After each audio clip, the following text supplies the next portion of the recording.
4.5 years ago. I'm at this camp. I'm there trying to get a job to move up from Division II umpire into being a Division I umpire. One of the umpires pulls me aside. He says, "Ken, you had a phenomenal week.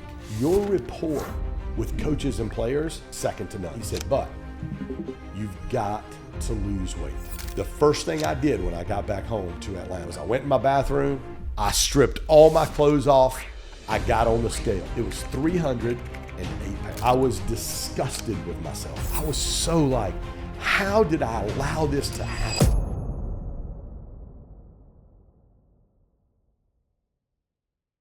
Hey guys, welcome to another episode of As the Leader Grows. I am your host, Ken Joslin. Listen, I'm super excited to be back today. We've been on a break for about a month. We took a little break on our Coaching with Ken episodes, on our guest episodes, but I'm super excited about what we've got coming down the pipeline for you. Also super excited about our new GSD collective and the community that we're building. We're actually building a free component, a free part of our community where you can have access to one of our courses. We have our GSD core courses on mindset, strategy, and leadership development. You'll get one of those courses and you'll get one of our ebooks from one of the 21-day challenges we do throughout the year inside of our GSD collective. Super excited about that. Today, I want to talk about something that I learned this weekend. For those of you guys watching the video, I got to hang out with my friend, Horst Schulze. Horst was the founder and CEO of Ritz-Carlton. I had the honor of speaking with him at an event here in Atlanta last November in front of about 350 dentists and their teams. They came in and Horst spoke before me, and I'd never heard him speak before. And so when they came to get me, I'm in the back of this big ballroom at this hotel in Atlanta, and they came to get me. And I literally, for those of you guys, this is my 2 pages of notes from this past Saturday. I was in the main session with him and then had the opportunity to be able to go into a VIP lunch and actually sit in the front row right in front of him again. And I want to share today some of the things that I learned from Horst Schulze, the former founder and CEO of Ritz-Carlton. And it's so amazing. I love speaking with him and connecting with him. Even when I went into the luncheon the other day, I said, "Hey, Horst, it's Ken Joslin." He goes, "Oh, we spoke together." And I'm like, "Yes, we did in Atlanta." And he remembered us connecting and speaking together. That's been 10 months ago since we did that. But I love his passion and desire for excellence. People ask me all the time, they're like, "Are you OCD?" And I'm like, "Nope, I'm CDO." And they look at me like, "What does that mean?" Because OCD is not in alphabetical order. CDO is in alphabetical order. I love excellence. So the question I want to ask you guys today is this, or the statement rather, let me say this. The statement I want to give you guys today that I heard Horst teach on Saturday is this. Once you have the dream, once you have the mission and the vision, or as I like to say it, once inside your heart, God has downloaded the vision and the passion and purpose for your life. Once you have that, compromise is non-negotiable. We do not compromise. And as I'm listening to him talk about this and how just a dream, like literally his dream was to found and create the #1 luxury hotel brand in all of the world. And if you've ever stayed at a Ritz-Carlton, you understand exactly what that means. I had the opportunity Saturday to ask him about their card, their pocket card that they carry. Every employee, it's a must. You have to have it on your possession at all times. And it's the 20 things that they commit to in order to take care of their clients and their guests. 20 things. Every single day, their team walks through a win. He shared this with us Saturday. Every single day, their team walks through a win. Like, where are we winning as a company? We're opening a new hotel in Dubai. They share a win from their team. And this is the one he shared with us. Hey, Joe so-and-so down at the Ritz-Carlton in Tampa, Florida, got promoted today, and he is now the food and beverage director of the entire property. Joe started with us 18 years ago as a busboy in our restaurant. And they share that win. And the last thing they do is they go through one of those 20 commitments that they make to their guests. So today, I want to ask you this question. Do you have the dream and the vision? Do you have the purpose on the inside? Or do you know very clearly what that looks like? And once you do, compromise is non-negotiable. Guys, listen, 4.5 years ago, when I knew I was at a Division I college baseball umpire camp, SEC, ACC. I'm at this camp. I had a great camp. I was with a really good friend of mine who worked in the big leagues. He was the minor league umpire of the year one year. Several of his friends and former partners in the minor leagues and the big leagues are now umpires in the SEC and the ACC. It's the two biggest conferences in America. I'm there trying to get a job to move up from Division II umpire into being a Division I umpire. I had a great week. One of the umpires, supervisors, pulls me aside at the end of the 3 days, and this is what he says to me. He says, Ken, you had a phenomenal week. Your rapport with coaches and players, your instincts on where to be on the field, second to none. Like, we don't see what you have. Like, what you have is a natural gift to be able to work a baseball game. And I was like, dude, thank you so much. And he said, but you've got to lose weight. When we saw you come into camp, we were like, what is this guy doing here? He said, we were shocked at how well you moved on the field. But in order to be a Division I college baseball umpire, you're going to have to get in shape. Well, I never forget, we left New Orleans. We were at University of New Orleans at this camp, and we came back to Atlanta. And when I came back to Atlanta, the first thing I did, I had already set it in my mind. I knew the purpose. I knew what I was going to do. I was going to lose weight. I want to be a Division I college baseball umpire. So I'll never forget going home. And I think this is one thing that keeps people from purpose. It keeps people from the vision, and it keeps people from seeing that vision come to pass. You have to face reality of where you are in your current state. The first thing I did when I got back home to Atlanta was I went in my bathroom, I stripped all my clothes off, I got on the scale, and I exhaled. It was 308 pounds. I was disgusted with myself. I was so like, how did I allow this to happen? And the next thing I did was I put my shorts back on. I took a before picture, and I said, I'm going to lose 66 pounds. Actually, it was 306 was what the weight was. I'm going to lose 66 pounds. And the first thing I did after I did that was I put it on all my social media platforms. Here's my before picture. Here's my goal. And here's what I'm going to do. Why did I put it on social media? Accountability.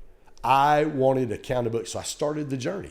And over the last 4.5 years, I'm down close to 100 pounds. So when I got to, and for those of you guys that have seen my before and after picture, you understand exactly what I'm talking about. So what I did was I set that goal for 66 pounds, and there were plateaus and things that happened along the way where you'd plateau. I'd find help, like my good friend Gary Brecka, who's going to be speaking at Create in Atlanta this year in January. Gary said, dude, you got to do keto. And he walked me through some health decisions and some nutrition decisions that took me to the next level. And as soon as I got to 60 pounds lost, I upped my goal from 66 to 86. And so now here I've got another 20 to lose. I was so focused. I knew what the purpose was. I knew what the vision was. I knew what the mission was. So compromise for me was not an option. We don't negotiate with compromise. And I love the story of Kobe Bryant. After Kobe would finish a regular season in basketball, he'd take some vacation time with his family, and he went right back to training. And during the summer, Kobe would write a contract with himself. He literally would write a contract out of, this is the workout I'm going to do every single day. These are how many shots I'm going to do. This is the training that I'm going to do. Here's the nutrition that I'm going to do. And at the end of that contract, he would sign it to himself. And I never forget the interview I heard when he talked about this. And he said, once I signed that contract, my results, my compromise is non-negotiable. I do not compromise because I've already made a decision and I know exactly what the vision and the mission is in my life. Here's a couple of things that Horst talked about on Saturday that I want to share with you today. There's a couple of things that it takes in order to receive and achieve the vision that God's put in your heart. Number one, it takes commitment. So the question I want to ask you today is, have you made a commitment? Have you said, I'm going to do fill in the blank? I was watching Robert O'Neill on, I believe it was Sean Ryan's podcast. Robert O'Neill is the Navy SEAL who was the one credited for killing Osama bin Laden. And he talked about Navy SEAL training, or what they would call as BUDS. And he talked about BUDS class. And this is what he said. He said, in BUDS, our goal when they woke us up at 4 o'clock, the only goal we had was to make our bed correctly. Once the bed was made correctly, our only goal was to get breakfast. Once we got to breakfast, our only goal, because we were going to right into training, which was absolute hell. The only goal we had after we had breakfast, I only got to make it to lunch. I've only got to make it 3.5 to 4 hours and make it to lunch. That's all I have to do. I just have to make it to lunch. And then from lunch, their only goal from there was, I just have to make it to dinner. They didn't look at tomorrow or next week or next year. And it goes right into my incremental, not monumental concept that I created 4.5 years ago when I started this health journey and when I started GSD, which we grew in 3 years to over a 7-figure company. In 3 years, we did 1.18 million my third year in business. The third year. How? Because of incremental, not monumental. Small, daily, disciplined decisions over time always equal monumental results. Success cannot escape you when you do the right things every single day. And Robert O'Neill said, listen, we would always say, I just have to make it to dinner. And we got to dinner and then we had training after. I've just got to make it back to that perfectly made bed I made this morning. There was no tomorrow or next week or how many weeks have we been in BUDS training. He couldn't do that. I just got to make it 2 hours. And he said, anytime we wanted to quit, we would tell ourselves, I'll quit tomorrow. I'll quit tomorrow. I can't quit today. I'll quit tomorrow. And then when they came in at 4 a.m. to wake us up, the first thing we said was, okay, I've already won. I got up at 4 a.m. My next win and my next objective is to make my bed correctly. And then the next objective again the next day was just to make it to breakfast. I love it when Horst said this. He goes, listen, when you understand your vision, your purpose, your mission in life, compromise is non-negotiable. We do not compromise. People go, Ken, how in the world have you done what you've done in 4 years? How did you start 3 years ago and now host the #1 faith-based entrepreneur conference in America with friends like John Maxwell, Erwin McManus, Gary Brecka, Ed Milet, Brendan Burchard, Vic Keller. I mean, unbelievable lineup. Anthony Trucks, Carlos Reyes, Jesse Itzler, Amberly Lago, Marie Cosgrove, Amy Lacey. I could go on and on and on at the caliber and quality of people I get to do life with. How did you do it? Because I wasn't going to quit until tomorrow. I wasn't going to quit. How did you lose almost 100 pounds? Because I just had 5 more pounds to get to 30. And then I just had 5 more pounds to get to 35. And then I just had 5 more pounds to get to 40. And every single day, incremental, not monumental. Incremental, not monumental. And how did I stick with it? What Horst Schultz told us and taught us on Saturday, I made a commitment.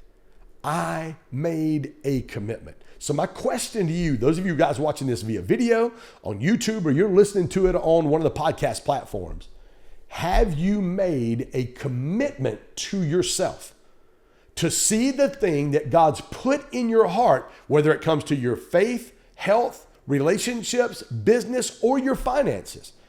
Have you made a commitment to yourself? Because once you make that commitment, it is negotiating or compromising is non-negotiable. We don't do that. We don't negotiate with a commitment. You're like, dang, Ken, you're fired up. You better believe I am.